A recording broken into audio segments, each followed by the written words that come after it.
జూబ్లీహిల్స్ ఉప ఎన్నికకు ముగిసింది నామినేషన్ల గడువు. ఇక చివరి రోజు కావడంతో కూడా భారీగా నామినేషన్లు దాఖలయ్యాయి. ఇవాళ 120 నామినేషన్లు దాఖలయ్యాయి. ఇప్పటి వరకు కూడా నిన్నటి వరకు 127 నామినేషన్లు దాఖలయ్యాయి. ఇక ఇవాళ ప్రధాన ప్రతిపక్షాల నుంచి 3 అభ్యర్థులు నామినేషన్ వేశారు. రేపు నామినేషన్ల పరిశీలన జరగనుంది. ఇక నామినేషన్ల ఉపసంహరణకు ఈ నెల 24 వరకు గడువు ఉంది. నవంబర్ 11న పోలింగు, 14న కౌంటింగ్ జరుగుతుంది. ఇక 3 గంటల తర్వాత నామినేషన్లకు అనుమతి నిరాకరణ. ఇక దీంతో కూడా ఇప్పుడు నామినేషన్ల గడువు పూర్తయిపోయింది.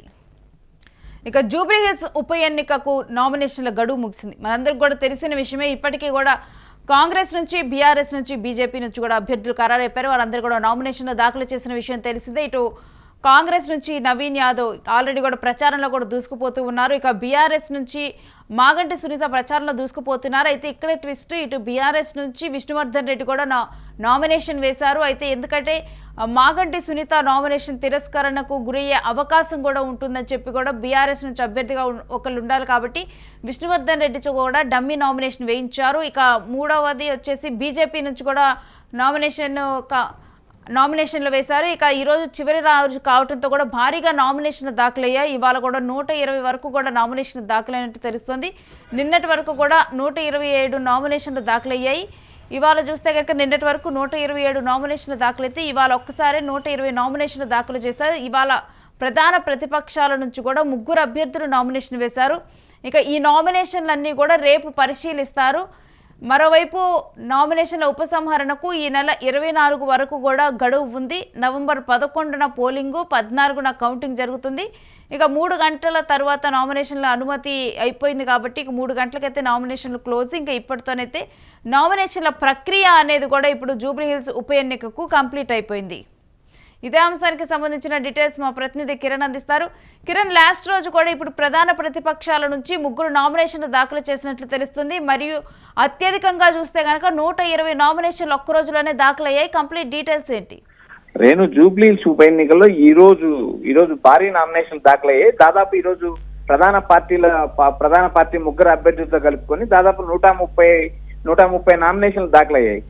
ఈ నామినేషన్ లో రేణు విచిత్రంగా ఒక పరిస్థితి ఏర్పడింది. ఎందుకంటే ఔటర్ రింగ్ రోడ్డుకు సంబంధించిన బాధిత రైతులు, ఫార్మాసిటీ బాధిత రైతులు, నిరుద్యోగులు కూడా అత్యధిక స్థాయిలో నామినేషన్లు దాఖలు చేశారు. అయితే గతంలో ఏదైతే నిన్నటి సాయంత్రం వరకు కూడా దాదాపు 127 నామినేషన్లు దాఖలయ్యాయి. అయితే నేడు 130 నామినేషన్లు దాఖలయ్యాయి. అయితే ఇంకా నామినేషన్ల సమయం ముగిసే సమయానికి ఇంకా కొంతమంది క్యూలో ఉండడం, వారి నామినేషన్లు దాఖలు చేయడం కూడా అక్కడ తీవ్ర వాగ్వాదం జరిగింది. అటు పోలీసులకు, ఇటు అభ్యర్థులకు కూడా తీవ్ర వాగ్వాదం జరిగింది. జూబ్లీహిల్స్ ఉప ఎన్నికల్లో ఓవరాల్ గా ఇప్పటికి గమనిస్తే దాదాపు 260 నామినేషన్లు దాఖలయ్యాయి. అందులో ఫార్మా సిటీకి సంబంధించిన రైతులు మా భూములు దౌర్జన్యంగా రాకుంటారంటూ వారు దాఖలు చేయడం, అంతేకాకుండా నిరుద్యోగులు నోటిఫికేషన్లు విడుదల చేయడం లేదు, జాబ్ క్యాలెండర్ అంటూ మమ్మల్ని మోసం చేశారంటూ వారు భారీగా నామినేషన్లు దాఖలు చేయడానికి ముందుకు రావడం, అంతేకాకుండా ఏదైతే ఔటర్ రింగ్ రోడ్డుకు సంబంధించిన రైతులు అలైన్మెంట్ మార్చాలంటూ గత కొద్ది రోజుల నుంచి వాళ్ళ నిరసన దీక్షలు కొనసాగిస్తున్నారు. ఇందులో కోమటిరెడ్డి రాజగోపాల్ రెడ్డి కూడా జోక్యం చేస్తున్నారు. నా నియోజకవర్గంలో రైతుల కోసం నేను ఎందాకా పోరాడదని కూడా ఆయన వ్యాఖ్యలు చేయడం. జూబ్లీహిల్స్ ఉప ఎన్నిక నామినేషన్ లో ట్విస్టుల మీద ట్విస్టులు చోటు చేసుకున్నాయి. ఓవరాల్ గా ఇప్పటికైతే దాదాపు 250 నామినేషన్ దాఖలైనట్టు సమాచారం లేదు. Right, thanks for the details Kiran. So ఇవాళ చూస్తూ ఉన్నాం కదా, మొత్తం కూడా 120 నామినేషన్లు దాఖలయ్యాయి. రేపు ఈ నామినేషన్ల పరిశీలన అయితే ఉండనుంది.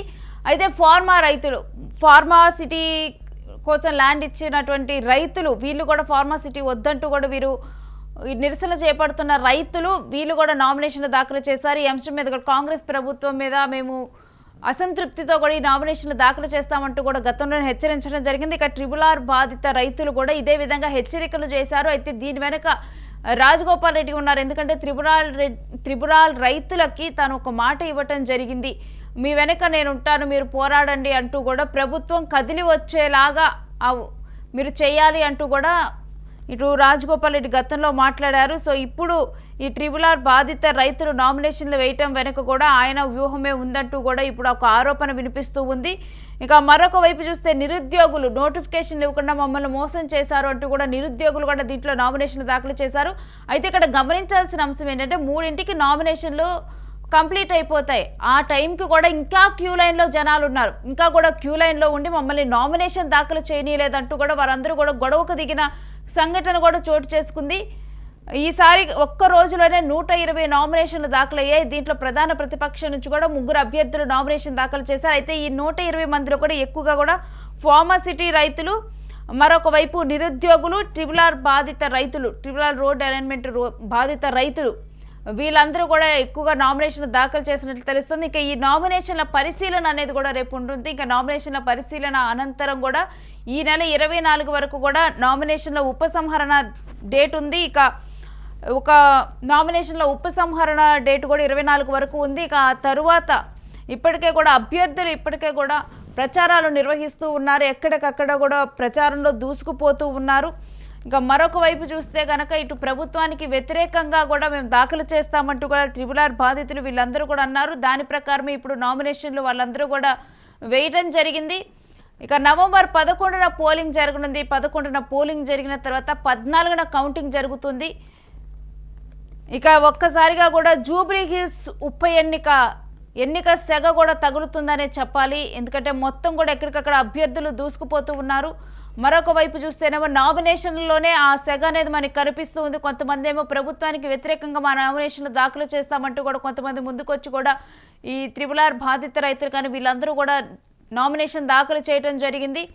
ఇక ఇప్పుడు కూడా 400కి పైగానే నామినేషన్లు దాఖలయ్యాయి. రేపు నామినేషన్ల పరిశీలన ఉంటుంది.